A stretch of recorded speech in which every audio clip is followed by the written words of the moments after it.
Hey guys, Peter here to do the top 5 albums of the month of May. Once again, I want to make this super clear that if the album wasn't reviewed on the channel, won't make this list. We're also going to go through chronological order to make things a little bit easier. Starting off with Seth, La Mesure du Christ, out May 7th on Season of Mist.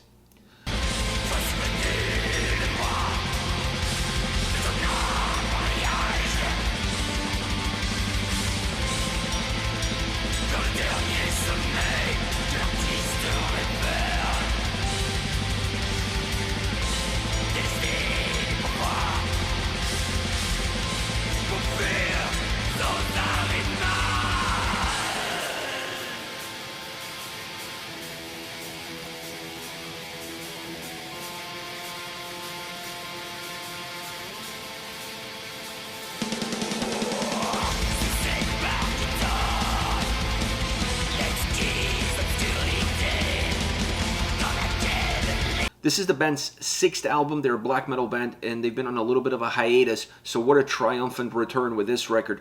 It doesn't matter if you look at the structure, overall album structure, artwork, lyrics, atmosphere, soundscape. This album is solid across every single parameter. It's one of those records that allows you to lose yourself in it and at the same time rediscover yourself as you progress through it. Really interesting dynamic that this record has. An album that makes you go back to it, listen to it again, because you're always going to discover something new, something that was hidden, something that wasn't as clear the first time that you went through the record. So it's an album that has great overall playability and allows you to really rediscover itself as many times over as you want, as many times as you decide to listen to it. Next on the list we have Bala with Maleza, out May 14th on Century Media Records. Me has descubierto durmiendo con el ceño fruncido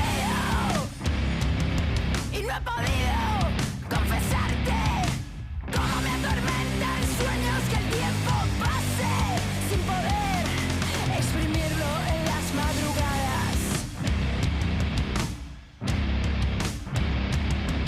He fingido ser frágil y me has descubierto humana, llena de cicatrices en el alma y durezas en los pies, de piel suave, mirada fría, con miedos infantiles y una nariz terrible. This is the band's 3rd album. They're from Spain. They're a duo. And they're nearly impossible to define with a genre. I mean, punk, grunge, alternative, rock, metal, punk rock. They're pretty much a little bit of everything.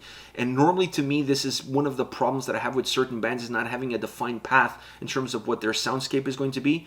Not a problem at all with this band. They really know how to mix all of these different genres, all of these different influences, and create something that feels like it is Bala. It's their DNA. Really aggressive music, really punchy, straight in your face. The album is around 24 minutes in length, so it's not a long record, but it has so much aggression, and because it's so short, it really makes you want to play it over and over again to feel like you're going to get more out of it.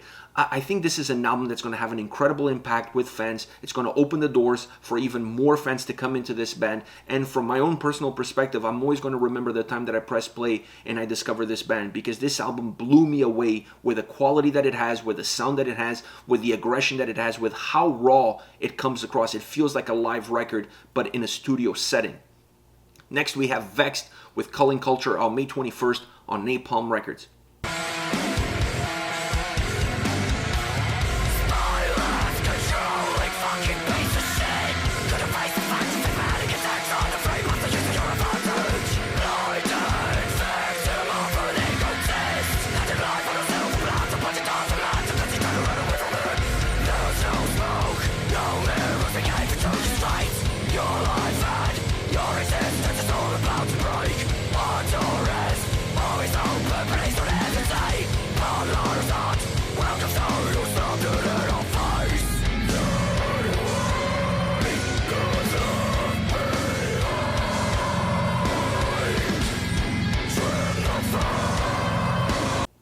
This is the band's debut record, and this is another band that really doesn't have a defined genre.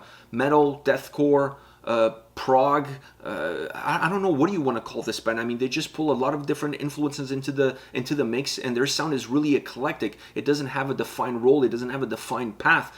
And the album, considering it's a debut record, is outstanding. I was expecting the album to be a little bit more disconnected because normally debut records are created over a long period of time and they don't have necessarily the same essence at the last song that was created as they did at the first song that was created. So sometimes there's a disconnect within the record and you can feel that disconnect as you progress through tracks. Not the case with this album. They understood that perhaps these songs were not created in the same bubble, but they did a wonderful job keeping a lot of the same topics alive, or at least the overall theme alive throughout the record, and really building bridges between these tracks that makes the album feel a little bit more continuous to give it a little bit more flow and increase the overall playability of the record. Outstanding debut record. Next we have Silver Lake, self-titled Silver Lake, out on May 28th on Nuclear Blast.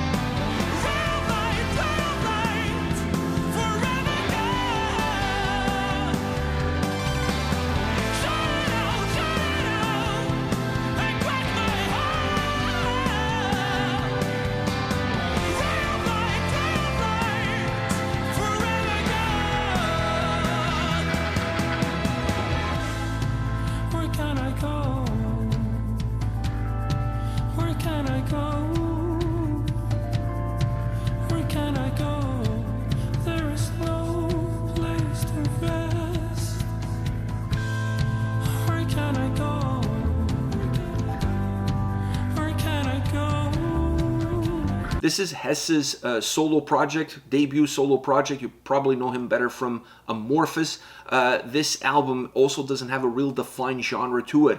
Prog rock, prog metal. I mean, there's a lot of prog in it, but I don't think it's exactly a prog album through and through. They're just a few different influences, but a record that's built around the singers that he invited to be on the album. I really felt like he created the perfect songs for the perfect singers, so when you're listening to this album, it feels more like a greatest hits than anything else. It feels like a compilation album of different bands coming in together and giving you something different, something new. But an incredible album, a lot of strength. I mean, when you put Essa behind the guitar and behind the song creation of a record, and you bring in some of the best vocalists in the business, what else can you expect but a phenomenal album? Just don't feel like you have to have a certain path to follow with this album. This album is about the strength of the individual songs, not necessarily the cohesive nature of the record as a whole. Last but not least, we have Alluvial with Sarcoma, out May 28th on Nuclear Blast.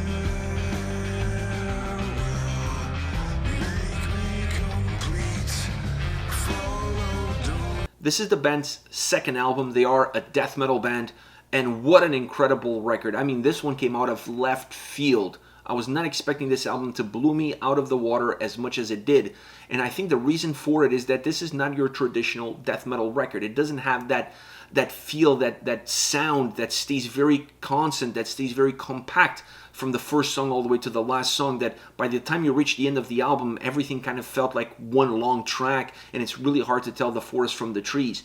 This album has a lot of variables coming into it. It's not your prototypical traditional death metal sounding record, and because of it really stands out, and it gives the album a lot of life, a lot of strength, and allows it to be a little bit of a beacon within the genre itself. It's just a really well constructed album, really well delivered, really well put together, incredible vocals, incredible guitars, incredible drums. It's just a really solid record through and through. It doesn't matter which angle you take or which element you decide to dissect a little bit deeper into it. Just a strong release by Alluvial. Like I said, an album that came out of left field. I was not expecting it to be as strong as it is, and therefore had to make my top 5 list. This is it. These are the 5 albums that really blew me out of the water as far as the month of May is concerned. Let me know what 5 made your list. Use the comment section below. I love to read what you have to say and get back to you with my thoughts on it. So see you at the next video.